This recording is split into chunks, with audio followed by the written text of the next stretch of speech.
நீங்கள் ஒரு வருடத்திற்கும் மேலாக கருத்தரிக்க முயற்சி செய்தும் இன்னும் கருத்தரிக்கவில்லையா? நோவா IVF இன் முன்னணி கருவுறுதல் நிபுணர்களுடன் இலவசமாக ஆலோசனை செய்யுங்கள்.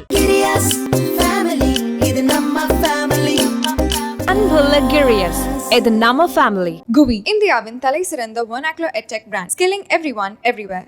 எல்லாத்துக்குமே காரணம் ஐஸ்வர்யா ரஜினிகாந்த் தாங்க அப்படின்னு என்னங்க தனுஷ் இப்படி வெளிப்படையா சொல்றீங்க அப்படிங்கிற மாதிரி தான் பழைய வீடியோ ஒன்று ட்ரெண்ட் ஆகிட்டு வந்துச்சுக்கு. வாங்க அதை பத்தி இந்த வீடியோ மூலமா பார்த்து தெரிஞ்சுக்கலாம்.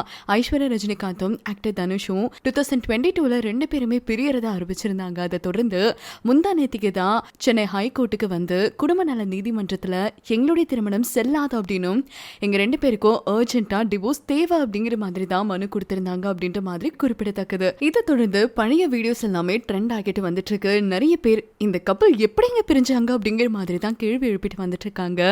தனுஷும் ஐஸ்வர்யாவும் 2004 கல்யாணம் பண்ணிக்கிட்டாங்க இல்லையா? இவங்களுக்கு யாதரா இல்லைங்க அப்படின்னு ரெண்டு குழந்தைங்க இருக்காங்க. பசங்களுமே நல்லா வளர்ந்துட்டாங்க. ஒரு பக்கம் அப்பா அம்மா பிரிஞ்சாலும் சரி அப்பாவுக்கு அம்மாவுக்குன்னு தனித்தனியா சப்போர்ட் பண்ணிட்டே இருப்பாங்க. தனுஷ் வந்து ஐஸ்வர்யாவை பத்தி பல விஷயங்கள் ஷேர் பண்ணிருந்த போது அதுல ஒரு வீடியோ தான் இப்ப ட்ரெண்ட் ஆகிட்டு வந்துட்டு இருக்கு. ஐஸ்வர்யாவுக்கு நான் வேஷ்டி சட்டை அணிஞ்சா ரொம்பவே பிடிக்கும் அப்படின்றதுனால நான் வேஷ்டி சட்டை அணிஞ்சுக்க ட்ரை பண்ணி அதுக்கப்புறமா எனக்கு அதுவே பழக்கமாகிடுச்சு, எல்லாமே பிடிச்சு போயிடுச்சு அப்படின்னும் அதே மாதிரி எனக்கு புக்ஸ் படிக்கிற பழக்கம் எல்லாமே கிடையாது. ஆனா ஐஸ்வர்யா தான் என்னையும் புக் படிக்க சொன்னா அதை தொடர்ந்து நானுமே நிறைய புத்தகங்களை படிக்க ஆரம்பிச்சேன்.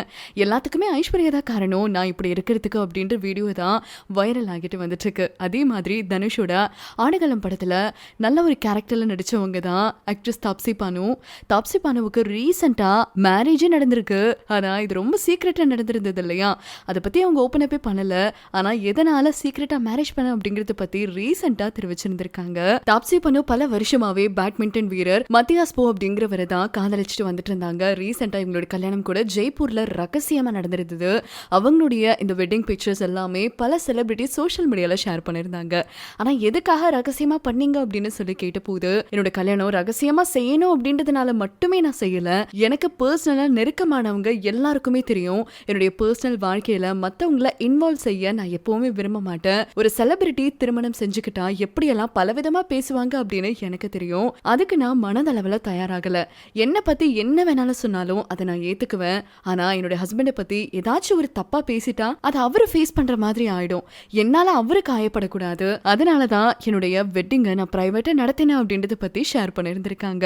இதை தொடர்ந்து ஆக்டர் வினயுமே பாத்தீங்கன்னா அவருடைய காதலியான விமலா ராமன் கூட ரீசெண்டா நெருக்கமா இருக்கிற போட்டோஷூட்ஸ் எல்லாமே சோஷியல் மீடியால ஷேர் பண்ணிருந்திருக்காங்க. இதுலையா அதெல்லாம் ஹாட் டாபிக்கா போய்கிட்டு இருக்கு. ஆக்டர் வினயை பத்தி ரொம்ப நல்லா தெரியும். உன்னாலே உன்னாலே அப்படின்ற படம் மூலியமா 2007 தமிழ் சினிமாவுக்கு அறிமுகமானாரு. அதுக்கப்புறமா சாக்லேட் பாயா அவர் வலம் வந்தாலும் இப்போ சினிமால வில்லன் கேரக்டர் தான் அவர் எடுத்து பண்ணிட்டு இருக்காரு. அண்ட் விமலா ராமன் பாத்தீங்கன்னா மலையாள சினிமாவோட ஆக்ட்ரஸும் கூட. அதை தொடர்ந்து தமிழ்லயுமே சில படங்கள் நடிச்சிருந்திருக்காங்க. வினய் அண்ட் விமலா ரொம்ப நாளாவே ரிலேஷன்ஷிப்ல இருந்தாங்களா? இதை பத்தி அவரே ஷேர் பண்ணிருந்திருக்காரு. ஆனா நாங்க இது வரைக்குமே இந்த ஒரு சீக்ரெட்டான லவ் மேட்டரை யார்கிட்டயுமே சொன்னதில்லை அப்படின்னும் டேட்டிங் கூட போயிட்டு இருந்திருக்காங்க. அதோடைய பிக்சர்ஸுமே சோஷியல் மீடியால ஷேர் பண்ணிருந்தாங்க இல்லையா? அதை தொடர்ந்து அஃபிஷியலி ஃபர்ஸ்ட் டைம் அவங்க ஒன்னா போட்டோ ஷூட் பண்ணிருந்திருக்காங்க. அதுவும் ரொம்ப நெருக்கமா தன் காதலியோட மடியில படுக்கிற மாதிரியும் தன் காதலியோட கால்கள் தான் என்னுடைய சொர்க்கம் அப்படின்றத உணர்த்துற மாதிரி தான் ஒரு ஜிவிஎம் வைப்ல செம்மையான ஒரு போட்டோ ஷூட் வந்து நடத்திருந்திருக்காங்க.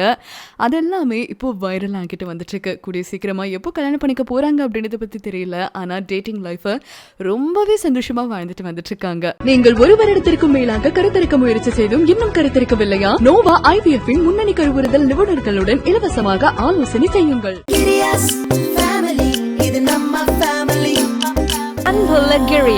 இது நம்ம ஃபேமிலி. குவி இந்தியாவின் தலை சிறந்த vernacular edtech brand, skilling everyone everywhere.